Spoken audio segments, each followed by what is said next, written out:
For a great cup of joe, there's one thing you should know. Your morning brew can also be playful. Buff Boy Brewing guys make the temperature rise. And you surely feel naughty when you swallow our coffee. If you want some real heat, give your mouth a fine treat. You will want some more, rest assured. Buff Boy Brewing, you can't get enough of.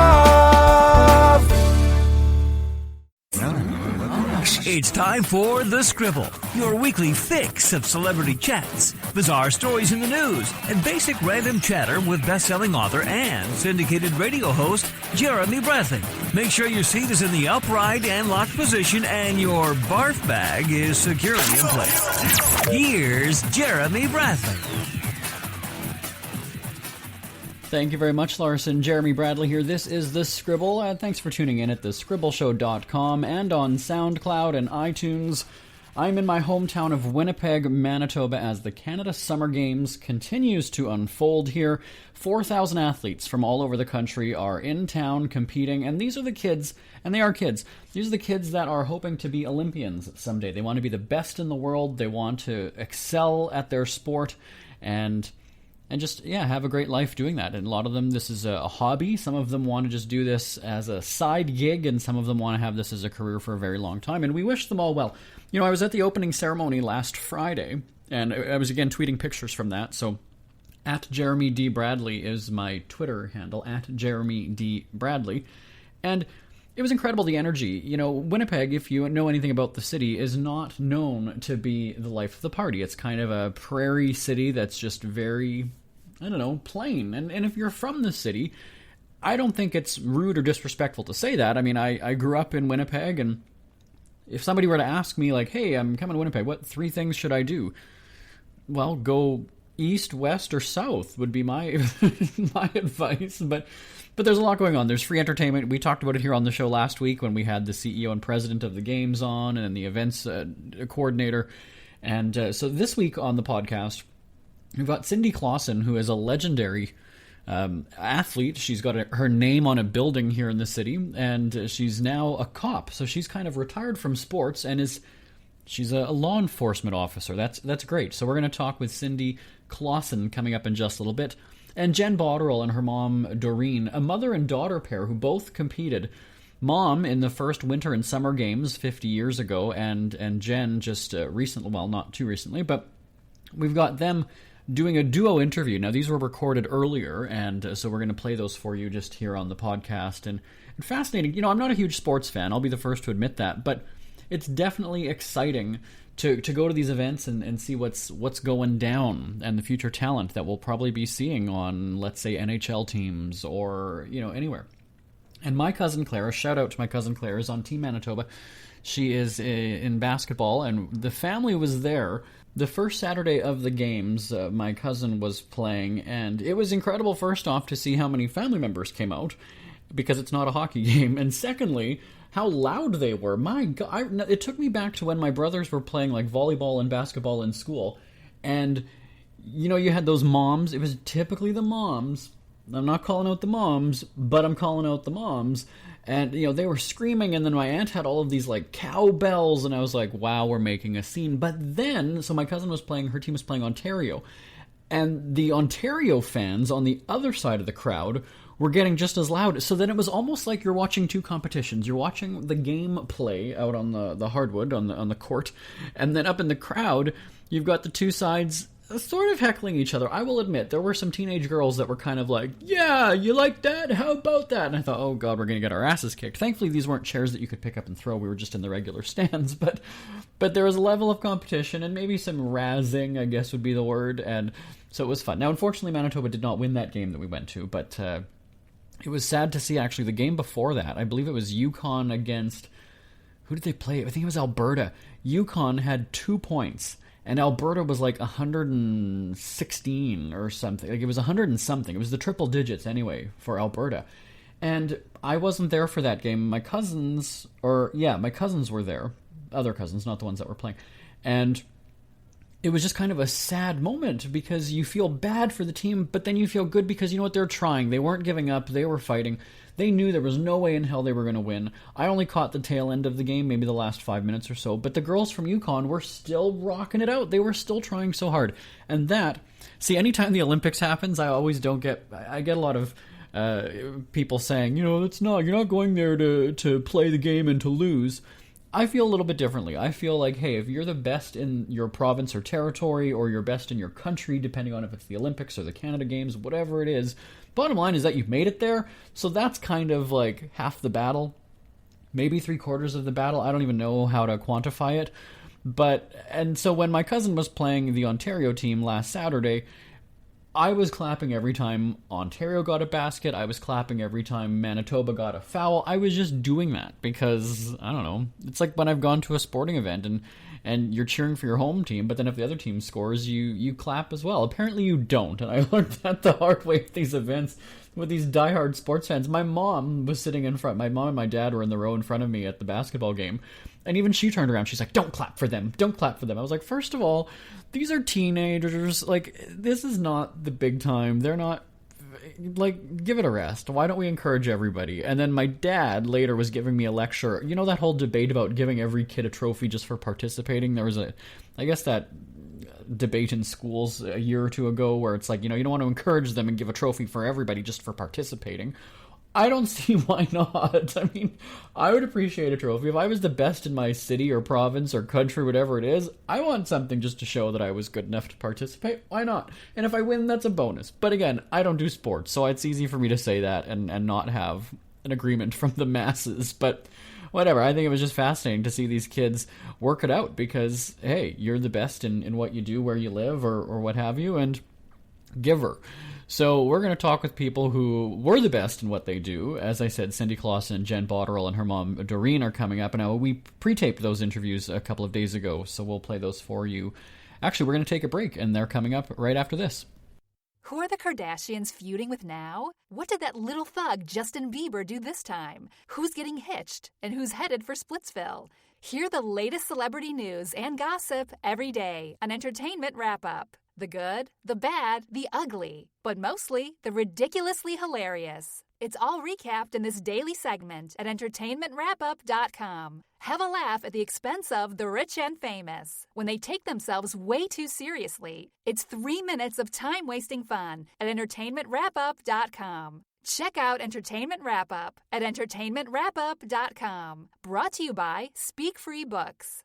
Oh, Jeremy Bradley here live from Winnipeg, where the Canada Summer Games excitement continues. You're nodding already, Miss Legendary Athlete herself, who's got names on buildings and everything. And she packs heat now, from what I understand, so I better behave. Cindy Clausen, thanks so much for joining us. Oh, thank you very much for having me. Let's rewind, because people might not know what I'm talking about. First off, you've competed everywhere, and I think every sport, if I'm not mistaken. Let's recap your sports, because there's a few of them. Yeah, for the Canada Games, I started off in hockey in 1995. I went to Grand Prairie, and amazing time being able to compete with other females, because I had played boys hockey before that, and to come together to compete against the best females in our country was an amazing experience, and to represent our province there. And then 4 years later, I was back again in speed skating, and then 4 years later in cycling. So, I mean, it's been a whirlwind with Canada Games opportunities, and each one has been so unique and has really built me as an athlete and as a person too. Let's talk about that. You mentioned the boys team and the girls thing. So back then, a girl playing on sports and making it big, were you treated equally? Were the guys respectful? Like, what did you experience as a woman, as a growing woman? Yeah, the guys were great. I mean, my teammates always supported me. They had my back, and so it was great. Like, I had a lot of fun playing with them. When I switched over to female hockey and going to the Canada Games, I was with all these females that played at a high level of hockey, and it was amazing to be among them. Like, I had no idea that there was that many females playing hockey, because I just wasn't really exposed to that. And then to compete against the best females in our country, it was an amazing experience, and I have memories from there that I'll never forget. And you moved on to other things now, as I mentioned. I don't want to get into trouble, because you can Do you have handcuffs here right now, or no? Because you're newly a cop, right? Yeah, that's right. I'm with the Calgary Police Service, and so I've been on for 2 years, a year and a half on the streets, and it's been amazing. I really love my job. I love that I can give back to the community, and I love the variety of it and the excitement as well. What are you looking forward to most here in Winnipeg during the games? I just love the atmosphere. I'm looking forward to the opening ceremonies, that excitement in the air. I remember going to my first opening ceremonies and just being so wowed, and so today to be a part of that, I'm just very, very excited about that, and I'm looking forward to it. And you've got some great bling around your neck right now. We just we saw all the medals, and it's an incredible design. I think we should do a selfie, okay? Do you want to do a selfie? All right, we'll do that. We'll get it tweeted out. Well, thank you so much, and congratulations on everything. Thank you very much. Ever had something to get off your chest but never had the balls to say it? That's a load of crap. Speak Free with JB.com is exactly what you've been waiting for. Your chance to tell it like it is and not care what anybody else thinks. Have your say on issues of the day.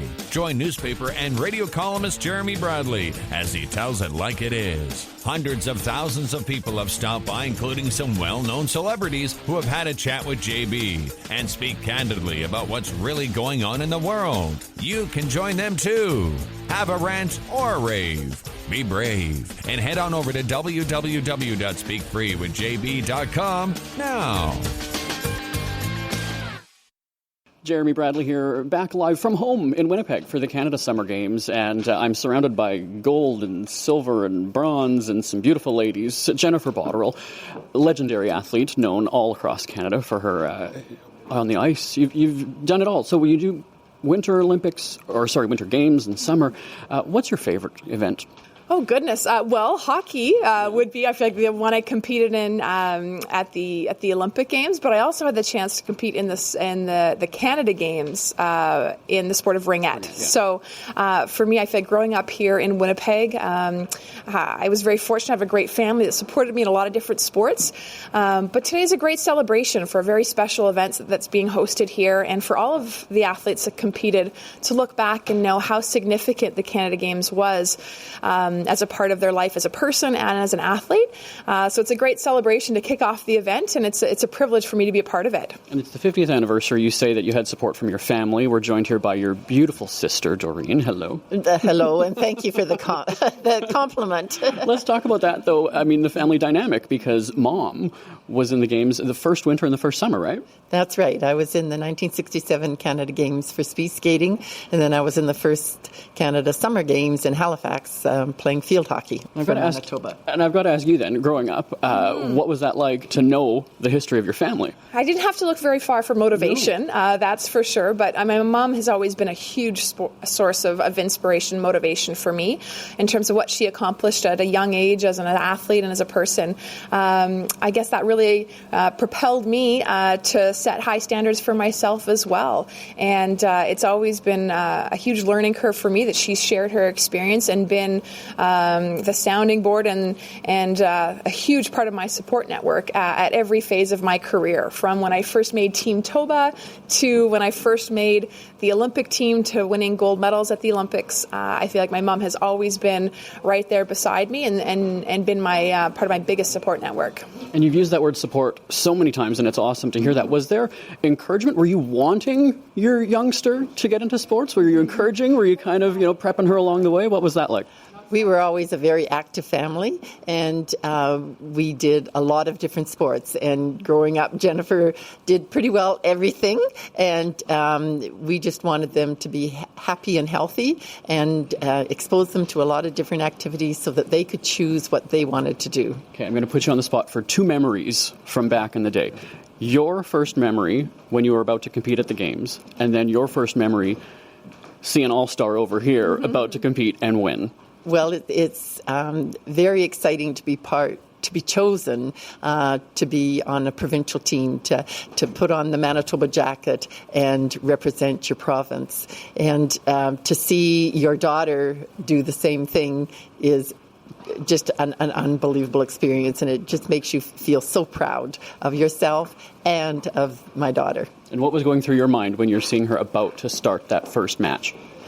Well, Grand Prairie did a super job of hosting the games, and just the whole community was involved, and so it gives you butterflies in your stomach to watch your daughter compete in her first games. So we've got about 4,000 athletes or so coming into Winnipeg for this. What would you tell them if they say, hey, I need 2 pieces of advice? What would you tell them? The first one is probably to enjoy the experience, and I think that's something that my parents taught me, that at every stage it's important to enjoy it. And their saying was that when they saw me enjoying sport, they could see me smiling, right, when I was competing. So they said they could see that smile at the Canada Games. They said they saw it through the next 4 Olympic Games as well. So I think that's important for the athletes competing here, just to enjoy the moment, enjoy this experience. They've earned it. And the second one would probably be to just trust themselves, right, and believe that they can perform well. And I think for some athletes, the goal is to medal, but for many, it should be to be your personal best. And I think having that trust and belief in themselves will also help them to enjoy the experience as well. But I know it'll be an exciting couple of weeks, and I'm thrilled for all the athletes. Yeah, and so which events are you looking forward to checking out then while you're here? I mean, all of it's hard to pick. That's what we said. That's what's so great, the multi-sport games, that how can you pick a favorite, that there's going to be so many great athletes that have worked very hard to be here, that I think all the venues are going to do a great job. I mean, this province always does such an outstanding job in terms of hosting that I know they're going to have great support. And I think for both of us, we remember the crowds, that as a young athlete to get the chance to compete in front of other people and have the support is pretty outstanding. So I have no doubt these are going to be a very special games. Well, thanks so much, ladies, and congratulations on all your success, and I appreciate your time today. Thanks, Doreen and Jennifer. Great, thank you. It's never too early to start thinking about your next holiday. Have you checked out Mexico recently? From tequila tasting, swimming with horses, to ziplining through the jungle and watching whales and dolphins in their natural habitat, Puerto Vallarta has it all. Visit mexico.jbonair.com to see all the fun PV has to offer. That's at mexico.jbonair.com for hundreds of photos, interviews, and videos from around the tourist hotspot. Check out mexico.jbonair.com for all the fun. That's mexico.jbonair.com. Back here on the Scribble, Jeremy Bradley at the controls, a well-rested Jeremy Bradley, and I'll tell you why. Here's the deal. Because I'm almost 35 years old and I still look so young. No, I nap quite a bit, and if I was on The Bachelor or Bachelorette, people would make fun of me for napping, but I do. I fall asleep on the couch in the afternoons on a Sunday. You know what, last weekend it was gloomy and cloudy and rainy, and those are the days you just want to do nothing. You say you're going to clean the house, but you don't. And so I did. I fell asleep on the couch and woke up to one of my dogs kind of doing like a half growl, half bark kind of thing, and that means that he's heard something outside. So I nudge him, and okay, shut up, and then he does it again. So I'm like, what? So then I kind of hear like a thump, which sounds like my neighbor's garage door, and I'm not sure if it just sticks or if they have to like pull it really hard to close it or whatever. So I heard that a few times. Then I heard what sounded like yelling, arguing. And then I was like, oh, okay. And you get those neighbors from hell. And nowadays, people don't even really get to know their neighbors, it seems. Like, you kind of just, oh, well, I've seen them. Like, I know who they are, but I don't know their name. I don't know anything about them. And you always hope that when your neighbor sells their place, that the new people coming in are going to be respectful of the neighborhood and your property and things like that. So I went from having a really nice young guy that lived next door, well, younger anyway, with his wife and his mom. His mom had just come over, I think it was from the Philippines, and they were just a very nice, quiet group that were there. And so they moved, and then I was just like, oh, who's going to buy the house? What's going to happen? And I joke and say that it's a girl from Teen Mom, because the very first weekend that I heard her, I was just coming home from, I don't even know, I was coming home from some event, and I could hear yelling, and the fence between the houses it's a wooden fence. It's quite tall, so I can't really see if I'm standing by my door, and I can just hear her swearing, "Your dad is such an effing loser," and blah blah blah blah. Okay, so she's got a kid. All right, fine. And then I hear the kid talking, and the kid is like 3 or 4 years old. I swear to you, not even. And, even when I was a teenager or early 20s, would I ever have heard my mom talking like that, about my dad? Never. Maybe us kids talked about him like that when we were not with our parents, but certainly I would never hear my mom saying that to anybody about my dad. And because I don't think that she thinks he's like that. So I was kind of like, Okay, so that's the girl who moved in. All right. Okay. So then a couple weeks later, I start to hear, I guess he's presumably the dad, because he's talking to the kid like a parent, and not like the mom does.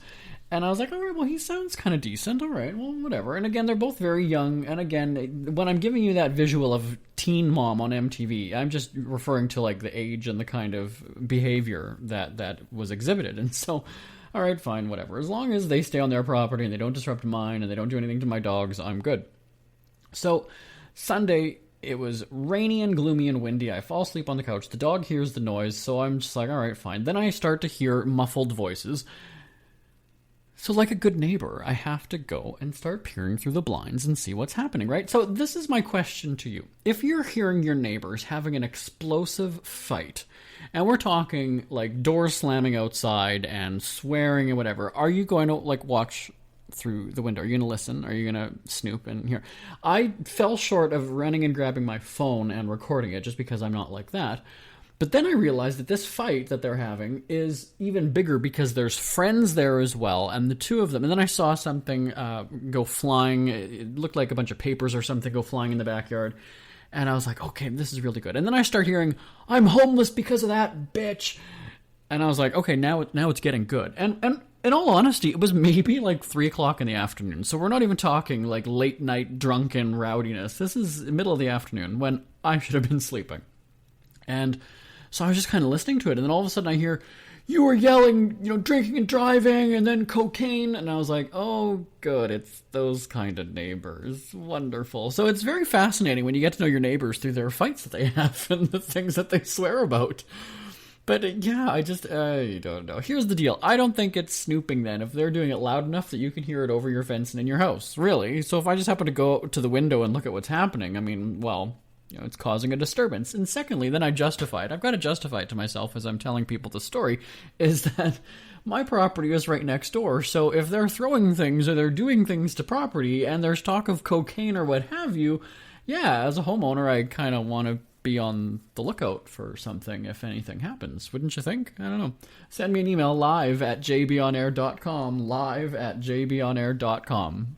Isn't it crazy that you wait for payday, but before you know it, you're strapped for cash again? It's time to stop blowing your money and become a smart spender with the book, The Official Guide to Being an American Cheapskate at cheapskatebook.com. Learn simple ways to cut costs at home every day and during special times of the year. Don't go broke at Christmas. Don't remortgage the house for a fancy vacation. The book is filled with tips to save you money throughout the year. Check out the best-selling book, The Official Guide to Being an American Cheapskate at cheapskatebook.com or on Amazon and iTunes. Jeremy Bradley here on The Scribble. Thanks for tuning in today. So we've all heard of that thing, butt dialing. Either you've done it or you've been on the receiving end of it. Let's say you're on the receiving end of it. You answer the phone. You know who it is because it shows on the phone. And you're waiting for them. You're like, hello, hello. There's no talking. You hear them in the background talking to somebody else. They clearly don't know that they've dialed you, right? Or you've been on the other end of it and you're the one who's dialed. And then somebody texts you or calls you later and is like, what did you want? You called. And you're like, no, I didn't. And then you're, telling them that they're an idiot and they don't know what's going on. So that's one thing. And do you sit there and listen? So let's say my brother butt dials me or pocket dials, or what's the other, not drunk dialing, but yeah, let's say pocket dials or butt dials me. Do you sit there and listen to what he's doing? Do you wait for him to notice and then come to the phone and go, hello, hello? What do you do? I find it endlessly entertaining because I want to know what the person's doing. And if they're having a conversation with somebody, I'm going to listen to that and I'll remember it. So that the next time I talk to them, maybe it's later that same day, I'll be able to chime in and say to them, oh, well, how was lunch with so-and-so? Or, oh, yeah, how's that rash that you were talking about at the pharmacy? Something like that to really throw them off. Would you do that? Would you not? Send me an email, live@jbonair.com. And then there's the flip side of that, where you actually have had a conversation with somebody, and perhaps they haven't disconnected the call, or you haven't disconnected the call. So let me give an example then. So back to my brother then, we're having a phone call, and we wrap it up, we both say bye, and I just assume that he's hit end on the phone, which would end the call, right? Instead, I go and I look at my cell phone and it's still counting up. Even though we hung up or we ended the conversation a few minutes ago, my phone is still counting up.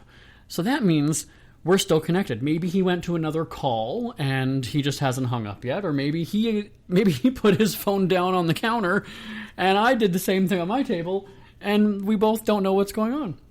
So again, will you sit and listen to the person talking? What do you do? I had the instance a few months ago when I got my new fridge. Remember I talked about that here on the show a while back? And there's a company that will give you $50 if you recycle your fridge with them. So I had called this 800 number, and I figured I was reaching a call center. I didn't know exactly. But the phone call connected, but the person wasn't speaking to me. But the person was talking with their coworker who was right beside them, and I could hear their conversation.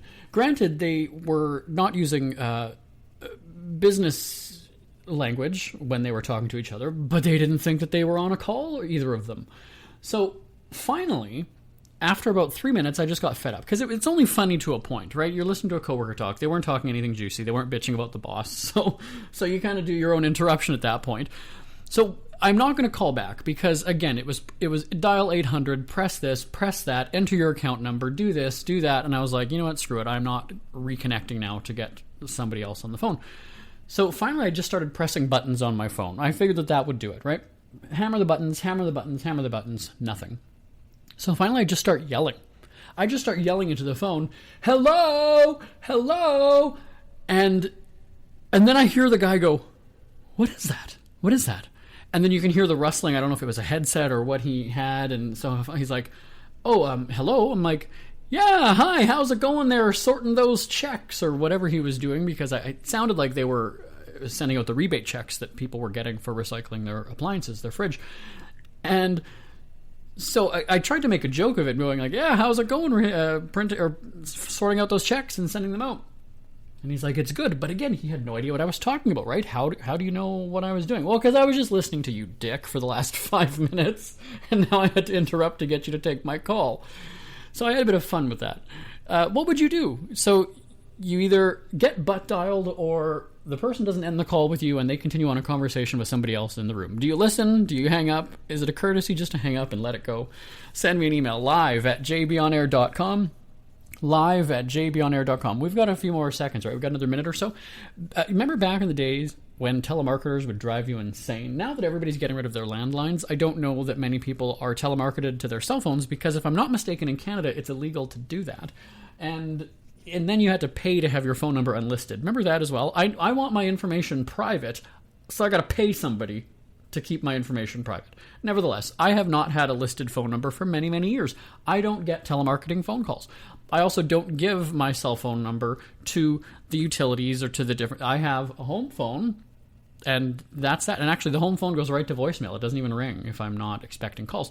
So my parents do have a listed phone number, or they did. I don't know if they do anymore. They did have a listed phone number and would get telemarketing calls like crazy. So when I lived with them, and actually there was even one time when I was visiting, they got a telemarketing call, and they can see on the phone it's an 800 number, whatever it is. So for the most part, they don't answer, but it's still a nuisance. So finally, my mom, I guess, recognized the number, and she's like, oh, they call all the time. So I answered. And they asked for my brother, and my brother hasn't lived there in probably close to 15 years. I have not lived with my parents for, it's 9.5 years. It'll be 10 years at the beginning of next year. And so they called for my brother. And so what I had said is, no, he's no longer with us. And it's like, well, is there an alternate phone number that we can reach him at? And I said, no, he's no longer with us. Oh, you mean, yeah, he's dead. Oh, I'm so sorry. And that was the best way to get him taken off their telemarketing list, because they're not going to keep calling for somebody who's dead, right? I mean, that's, first of all, a waste of their time. It's inconsiderate. And if they're selling something, again, you're not going to get any business out of it. Now, maybe they could spin that and say, well, is there somebody else in the home I could talk to? But it's not even my brother's house. Like, he was just one of the kids that lived there up until, he got married and moved out.